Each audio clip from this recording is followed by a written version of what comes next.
Now, if you're trying to update any of your apps and you get this message right here where you can't update it at this point in time, don't worry, just click OK and try the update again. So we're gonna click on update.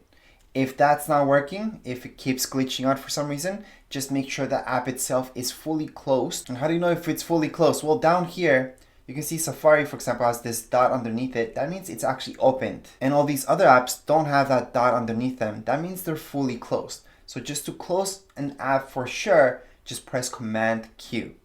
And that will quit the app itself. It's not deleting it, just quitting it. One more fix around this is signing out and into your App ID, because that could also be causing a glitch for this particular update.